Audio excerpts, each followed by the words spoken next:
Pag wala kang record na ganito, hindi mo yan mababalikan. Mahirap yung hula-hula. Kasi bakit tubig lang? Kung ang ibon mo ay naihanda mo from Sunday to Thursday, na ilatag mo lahat ng kailangan niya, hindi ka na maghahabol sa Friday. It's not how you start. It's how you finish. Pero kung ikaw ay magkakalapate dahil gusto mo magsugal, nahihirapan ka. Pag hindi mo mahal ang ibon, mahirap pakilusin ng ibon.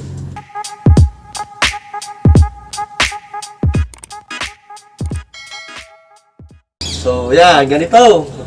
Ito ay club. Ring number, anong lap, alagay lahat dyan. Remarks sa kalaban. 2K, young bird, old bird, open yang. Speed, sticker, narito lahat. Okay, saan nanalo? Nakalagay dito, first open yang, port 2K, champion tag team. Ayan, nakalagay sa kanya na first open yang. Ayan, nakalagay na gayaan. Second over, all open yan. Nakalagay dyan. Kasi pwede mong balikan yan. Ako. Pwede mo yung balikan. Ngayon, tulad ito, cut off agad.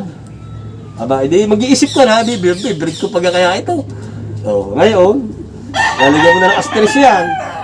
Next year, subukan mo ulit i-breed. Pag mahina ulit ang performance, reject na yun. Di ba? At least meron ka napapagbasihan, may record ka. Opo. Mahirap yung sabi-sabi lang. Yung nasa isip mo lang. Dahil, wag na tayo magbulahan.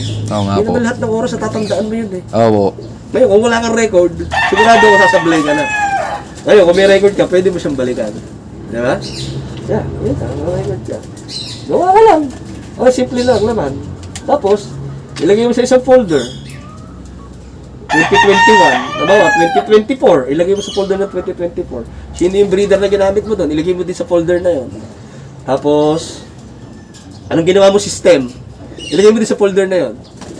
Para pagdating mo na 2025 breeding, pag binuklat mo, alin yung mga tumapos ng race? Ito, number 1 candidate. Nabawa si 53. Magaling to. Tumapos to. Okay. Yan. Breed natin to. Nandun ka na ngayon sa breeding. Napalaki mo na yung inakay. Magkakarera ka na ngayon, magte-training ka. Teka, balikan ko, ano bang ginawa ko noong 2024? Ito yung ginawa ko.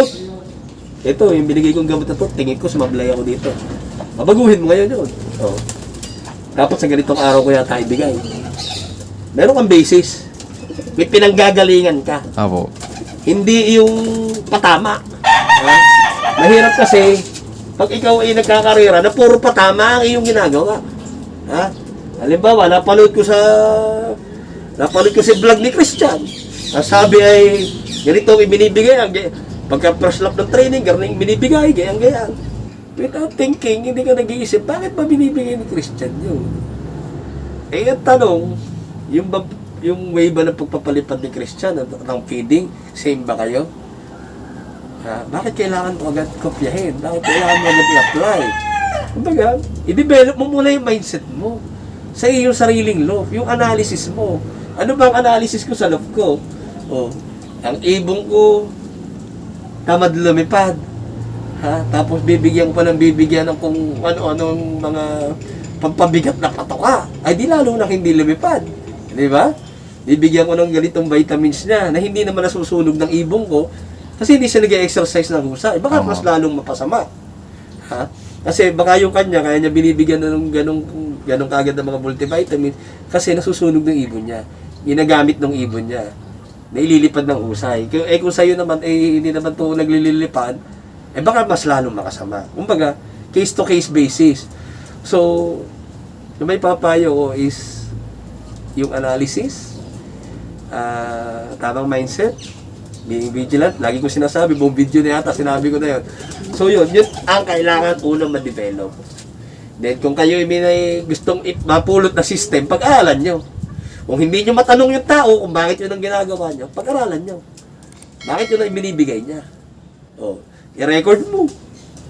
Pag na-i-record mo, napag-aralan mo kung paano. Sa isang taon, pag-aralan mo ulit. Mababalikan mo. Kasi, pag wala kang record na ganito, hindi mo yan mababalikan. Mahirap yung hula-hula. Para sa akin, yun lang ang para sa akin. Yun, salamat sir. Sir, pero ikaw po, kapag derby na, ano yung hindi nawawala na ginagamit mo? Okay, so ako, pag derby na, as training, ako naman kung anong ginagawa ko ng training, yun na rin sa derby. Pagkakauwi ng ibon ko, naka-electrolytes na ako, plus antibiotics. So, kung halimbawa, maulan ng araw na yon, so nagbibigay ako ng para sa respiratory, plus yung electrolytes. Kung nung araw naman na yun is napakainit, na possible silang nakainom na kung ano-ano, so binibigay ko ng para sa internal, para pangontra agad. Apo. Then, pag uwi, binibigyan ko na ng para sa digestion. Kasi, stress pa sila tapos kakain sila, tapos hindi sila matutunawan ng husay. May hirapan. So, for digestion, nagbibigay ako. And then, mga B-complex. Nagbibigay na rin ako dyan. Hindi nawawala yung mga B-complex. Then, on the Friday, yung loading day, tubig lang. Anything na may kulay sa tubig, ay posibleng makauho ng ibon mo. Na posibleng yung pa makasama. Kasi, bakit tubig lang? Marami nagtatanong sa akin dyan. Kung ang ibon mo ay naihanda mo from Sunday to Thursday, na ilatag mo lahat ng kailangan niya, hindi ka na maghahabol sa Friday. May pondo na sir yan, no? Oo. Dahil, yung iba kasi, ano bang pabaod mo? Ano bang ganyan? Tatawalik ko sa yung tanong, ano ba mahalaga sa iyo? Yung araw ng Biyernes? O yung problem ko Sunday to Thursday? Kasi, kung hindi mahalaga sa iyo, ang Sunday to Thursday, ay sasablay ka na. Kahit ano ibigay mo ng Friday, kung hindi mo na ipondo ng ayos ang ibon mo, sablay ka na. Promise yan. Sigurado yan. Ang paghahanda ay nasa araw ng pagdating. Pag dumating ang ibon mo, linggo doon nag-uumpisa ang karera para sa akin. Hindi sa pag-alis ng ibon. Kasi pagdating ng ibon, andyan na lahat. Diyan lalabas ang iyong analysis. Ang iyong tamang judgment kung ano ibibigay mo. Kasi pag hindi mo na i-recover ang ibon na yun, sa gabi, pangit pa rin ang ipot. O Lunes, pangit pa rin ang ipot. May hirapan ka na. Dahil, baka ang isipin mo na ay yung Biyernes. Oo. Iniisip mo na yung ibibigay mo ng Biyernes, hindi mo pa napapaganda yung ibon mo. Pero kung napaganda mo na agad ang ipon mo, huwag mo na problemahin yung Biyernes. Dahil nakapundo ka na Maganda na naibigay mo sa iyong ibon. Yun ang para sa akin. Pumundo ka from Sunday to Thursday, huwag mong alalahanin ang Biyernes. Pag inalala mo ang Biyernes, mamumroblema ka na. Pagka ikaw the more na marami kang ibinigay, the more na sasamlay ka sa araw ng loading. At dahil yan ay sinagad mo na sagad bigay, baka yung mahilo, ay maliit na naman ang utak ng ibon. Maliit na ang atay ng ibon, ay baka yan ay maapektuhan. Ayun sir, ikaw po pala, anong may bibigay mong payo sa mga viewers natin dyan na hindi pa nakakatikim ng panalo? So ganito, ako, relate ko sa akin sarili, based on my experience. Ako simula nung mag-umpisa ako magkarera, hindi pumasok sa isip ko na ako makapagpatapos lang. Wala sa mindset ko yung makapagpapinisher lang ako, okay na sa akin. Ang mindset ko sadya ay manalo. Pag kasi ikaw ay merong winning mindset, at ikaw ay laging ganado, laging may nagpapagana sa iyo, may nagbuboost, ay lalo kang gagana. Lalo kang mag-improve. Ngayon, kung tingin mo ay parang ikaw nawawala ng loob at wala ikaw ay hindi makadalo. So, isa lang ibinibigay sa iyo ng Diyos. Diba? Hinihiling mo sa Diyos na gusto mong manalo. Ang ibinibigay sa iyo ng Diyos, ay hindi naman panalo agad, diba? Binibigyan ka ng Diyos ng pagsubok para ikaw ay manalo. Yun ang iyong challenge. Di ba ka? Ngayon, kung ikaw ay mawawala na agad ng loob, ay di ka ikaw ay sasablay na. Tandaan mo, para sa akin, ito lagi ko sinasabi, it's not how you start, it's how you finish.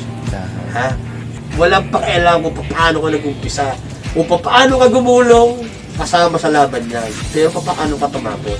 Paano mo tinapos ang laban? Kung inumpisahan mo pa, wala ka sa luklay, lagi nang lagas sa truck, laging may sakit. That's not how you start. Pag-aralan mo, nag-uumpisa ka, pag-aralan mo, paabot pang dulo. Pag-aralan mo, saan ka nagkamali. Ha? Pag-aralan mo. And, doon na nga tayo magtatanong, it's how you finish. Paano mo tinapos. Ha? Yun ang importante. Ha? Kailangan i-inspired ka lagi. And, ito pa, isang tip, ha? Para kumpiyansa ka sa sarili mo, kailangan kumpiyansa ka rin sa kung anong ibon meron ka. Mag-umpisa ka sa tama. Kasi, merong ganito eh. Dito na lang muna ako sa mga ganitong line at gawa ng kung naman naglalaro-laro pa lang. Yung umpisa pa lang. Ano ka nagkamali? Kasi, kung nag-umpisa ka na agad sa mali, burden na sa iyo kasi may stress ka. Sasabihin mo okay lang at gawa naman ganito lang yung umpisa ko. Hindi, nag-agastosan ka na eh. Nga po. Papakahirap ka na eh.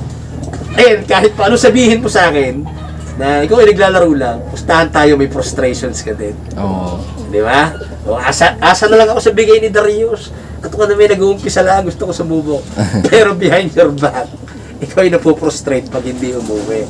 Bakit hindi ka mag-umpisa sa tama? Mag-umpisa ka sa tama, inspired lagi, kailangan positive vibes. Yun. Positive vibes. And, ganito, doon ka sumama sa taong pag nakita mo masaya sila sa iyong kasama ka. Ha? Ini-uplift ka nila. Mag-uumpisa yun doon. Ha? Makipagkaibigan ka. Ha? At gawa ng damor na marami kang tunay na kaibigan, damor na na-uplift ang iyong pagkatao, ang iyong sportsmanship, di ba ga? Lagi-laging dapat inspired na lagi. Yun. Salamat, sir. Oo. Tsaka isa pa, Sige, sir. makakalimutan ko. Huwag kang mag-iibon ng sobra sa kakayanan mo. Kung ang kaya mo lang alagaan ay 5 piraso, hindi 5 piraso lang. Kasi, napakahirap mag-alaga ng madami na hindi mo alam kung paano i-maintain. Ayun. Damor na sasablay ka. Oo nga naman. Hindi kailangan marami, hindi naman kailangan. Doon ka lang sa kaya mo. Doon sa kaya mo kasi damor na kaya mong alagaan, damor na kaya mong i-maintain, mas malapit ka sa katotohanan. Ayun, maraming salamat, sir. Sir, gaano kasaya po ba sa pagkakalapati? Kung sa gaano kasaya, talagang masaya. Kasi, imagine, 99 pa ako nung matuto mag-ibon. Then, 2019, bumalik ako. Ito kasi, nakatanggal ng stress. Pero at the same time, stressful din, ha? At pag wala kang pauwi, ay nakaka-stress. Pero, para sa akin, napakasaya. And, ang ibon, hindi lang sa, kumbaga, sa hobby. Nagkakameron ka ng friendship, nadami ang contacts mo, lalawak ang iyong network, and then, nakatulong din sa pamilya. Apo. Pag ikaw gay naka one time na 1 million, di ka, na premyo. Lalo na ngayon yung mga bibising yan, di ka 7 million na ang premyo. Yan naman everybody's ball game, hindi naman purki ko ibiglo, ikaw ay lamang na, pare-parehas yan, nalipad. Kumbaga, kaysa ikaw ay tumaya sa luto, ay dito ko na sa Kalapati lumaro, at talaga napaka-ayos. Bukod doon, ay talaga masaya para sa akin. Ang mga kaunawa lang nito, na nararamdaman ko, hindi ko maipaliwanag, ay yung mga sadyang nagkakalapate. Ayun, tama naman. Pero kung ikaw ay magkakalapate dahil gusto mo magsugal, nahihirapan ka. Pag hindi mo mahal ang ibon, mahirap pakilusin ng ibon. Unang-una ay dapat ay mahal mo ang pag-iibon, masaya ka sa pag-iibon. Yan, para sa akin ay talagang ako'y napakasaya. Pag ako'y nakahawak ng magandang ibon ay maghapon ko'y masaya na ako'y araw-araw nagpipicture. Pag ako nakahipo ng magandang ibon ay buo na ang araw ko. Yun. Maraming salamat, sir. So muli, ako si Enzo Ronquillo ng Golden Feathers Loft ng Lipa City, Batangas. I love this game. Yun, maraming salamat sa patuloy niyo suporta, mga kaibon. At siyempre, Sir Enzo, maraming salamat din po sa pag-unlock na makapag-love visit sa'yo. At yun, sir, baka pala may mga gusto kayo shoutout dyan. Shoutout sa aking Team One Love, Team Ulpa, Team LFC, PRPA, shoutout sa inyo. Aking mga tropa dyan, alam niyo na naman kung sino kayo. Hindi ko na maisa-isa at baka may makakalimutan. Baka magtampo pa. Yeah, shoutout lahat sa nagkakalapate. Lagi ko kasabi, it's not how you start, it's how you finish. Ha? Kung nag-umpisa na sablay, may mangyayari pa. Basta tapusin mo na maayos at pag-aralan mo. Okay na, sir. Ayun, salamat, sir. Ito, may mga kasama pa tayo ditong tropa na nag-iibon din. Magpakilala ka, boss. Christian pala. Ano siya? Baka newbie. Newbie lang, sir. Shoutout sa misis ko. Yan. Tsaka sa Team One Love din. Kay Boss Jemar at kay Boss Manny. Punta na kayo dito. Abot niyo pa si Idol Juan Arturo. Oh. Yeah. Ayun, tama. Ayun, salamat. Ito nga pala yung lokman ni Sir Renzo. Magpakilala ka nga, boss. Ako pala si Darius Gaspar. Shoutout sa mga tropa ko dyan, taga Mindoro. Shoutout din sa aking club, HPA, MSB at OMFC. Good luck sa race. Good luck sa Sunday. Yan. Yun, shoutout sa inyo lahat. At syempre, shoutout din sa lahat ng mga patuloy na sumusuporta dyan. At abangan nyo pa yung mga susunod kong follow-up visit. So yun, keep watching and God bless you all. Thank you.